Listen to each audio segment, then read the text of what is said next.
Please do clap.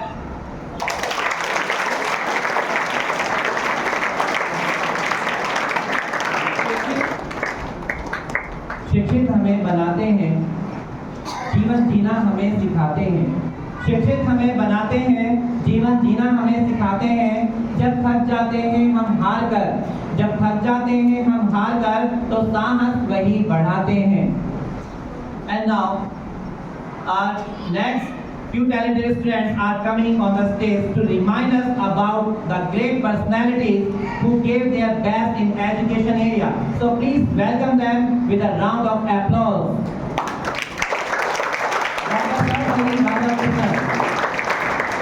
Is coming on the stage. Please carry on clapping.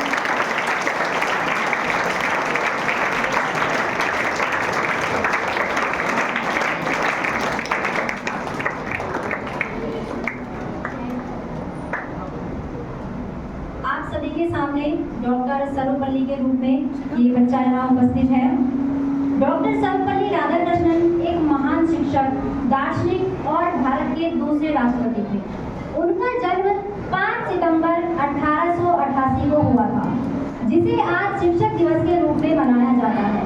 वे एक गहन विद्वान थे और भारतीय संस्कृति के संवाहक भी। उनके विचार और शिक्षाएं हमें नैतिकता, शिक्षा और मानवता के मूल्यों का महत्व सिखाती हैं। डॉक्टर राधाकृष्णन ने शिक्षा को समाज की रीढ़ माना और हमेशा शिक्षा के माध्यम से सामाजिक सुधार पर जोर दिया। उनका जीवन और कार्य हमें प्रेरणा देते हैं कि हम भी ज्ञान की ओर अग्रसर हों और समाज में सकारात्मक बदलाव लाएं।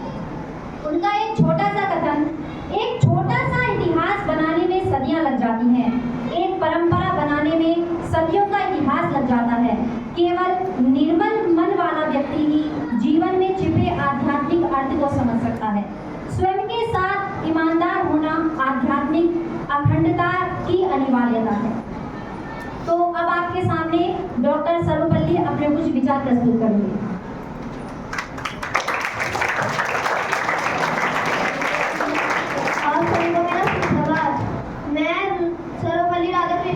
मेरा जन्म 5 सितंबर 1888 को तिरुपति में हुआ था, जो अब तमिलनाडु का हिस्सा है। मेरे अनुसार शिक्षा का उद्देश्य विद्यार्थी में नैतिक, बौद्धिक, सामाजिक, आध्यात्मिक और व्यावसायिक मूल्यों का अर्जन करने से है। मेरे अनुसार कर्म के 3 भेद होते हैं: संचित कर्म, प्रारब्ध कर्म, क्रियमाण कर्म। संचित कर्म हमारे पिछले जन्म के कर्मों का संग्रह है। प्रारब्ध कर्म हमारे वर्तमान में और भोगे जाने वाले कर्मों का संग्रह है। क्रियमाण कर्म हमारे वर्तमान में हो रहे कर्मों का संग्रह है। आप सभी को धन्यवाद।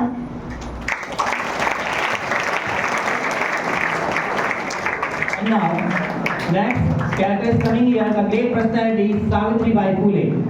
Please welcome them. Carry on.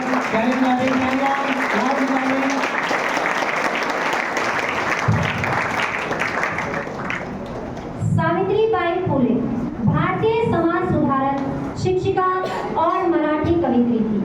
उनका जन्म 3 जनवरी 1831 को महाराष्ट्र में हुआ था।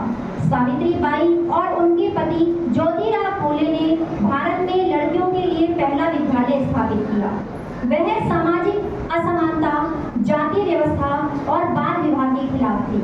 सावित्रीबाई को भारतीय नारीवादी आंदोलन की अग्रदूत माना जाता है।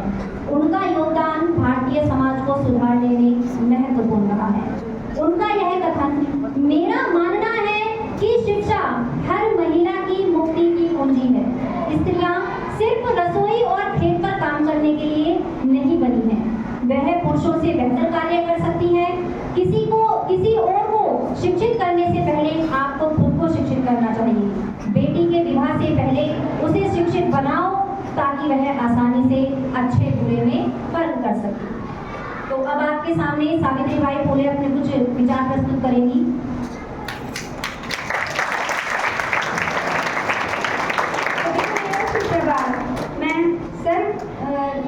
सावित्रीबाई फुले आपके समक्ष कुछ अपने विचार प्रस्तुत करना चाहती हूँ। मेरा जन्म 3 जनवरी 1831 में नया गांव में हुआ था।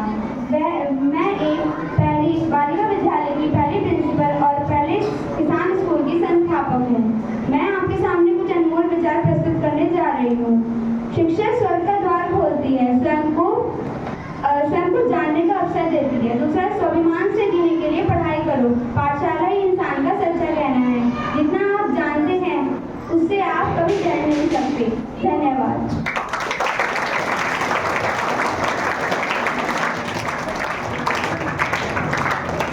And now, the next character, the great personality, is coming on the stage. The name is Anandi Ben Patel. Please welcome her with round of applause.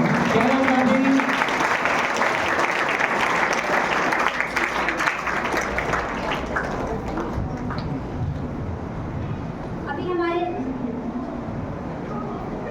अभी हमारे सामने उपस्थित है आनंदी बेन पटेल। मेरा मानना है कि शिक्षा हर महिला की मुक्ति की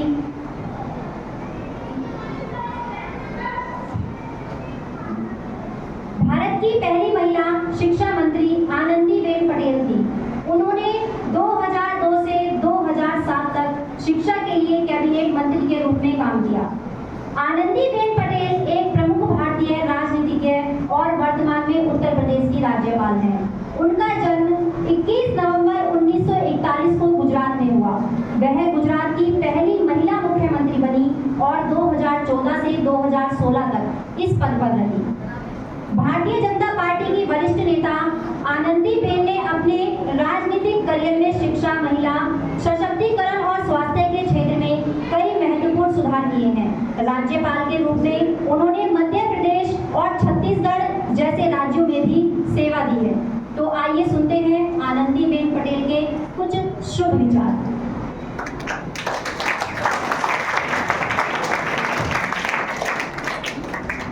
आप सभी को मेरा शुभ प्रभात। मेरा नाम परिधि चौधरी है। मैं कक्षा 8 की छात्र हूँ। आज शिक्षा दिवस के शुभ अवसर पर मैं आपको श्रीमती आनंदी बेन मफत भाई पटेल के बारे में कुछ बताना चाहती हूँ। इनका जन्म 21 नवंबर 1941 में हुआ था। यह गुजरात की एक पहली और अब तक की महिला राज्य मुख्यमंत्री रही हैं। यह उत्तर प्रदेश की राज्यपाल भी रही हैं। इन्हें शिक्षा के लिए कैबिनेट मंत्री भी चुना गया है और इन्होंने जो शिक्षा के लिए उपलब्धियां हासिल की हैं, मैं आपको उनकी सूक्ष्म जानकारी देना चाहती हूँ। आनंदी बेन पटेल ने अपने स्कूल शिक्षा के दौरान महसाणा जिले के स्कूल फेस्टिवल में वीर बाला पुरस्कार से सम्मानित किया गया। इन्हें राज्य श्रेष्ठ शिक्षक से सम्मानित किया गया और इन्हें राष्ट्रीय स्तर पर सम्मानित किया गया। धन्यवाद।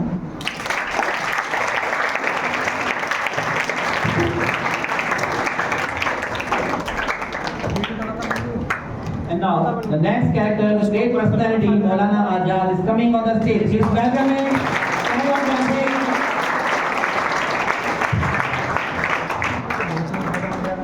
मौलाना अबुल कलाम आजाद एक प्रमुख भारतीय स्वतंत्रता संग्राम सेनानी, शिक्षाविद और देश के पहले शिक्षा मंत्री थे। उनका जन्म 11 नवंबर 1888 को मक्का, सऊदी अरब में हुआ था। आजाद ने भारतीय राष्ट्रीय कांग्रेस के अध्यक्ष के रूप में स्वतंत्रता आंदोलन में महत्वपूर्ण भूमिका निभाई। वह धर्मनिरपेक्षता और शिक्षा के प्रबल समर्थक थे।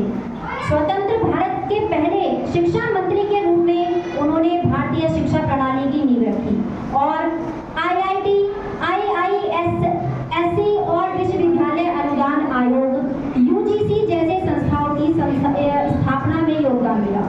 उनकी जयंती 11 नवंबर को भारत में राष्ट्रीय शिक्षा दिवस के रूप में मनाई जाती है। उनका यह कथन शीर्ष पर चढ़ना ताकत की मांग करता है। शीर्ष पर चढ़ना ताकत की मांग करता है, चाहे वह माउंट एवरेस्ट के शीर्ष पर हो या आपके करियर के शीर्ष पर। फ्रेंड्स,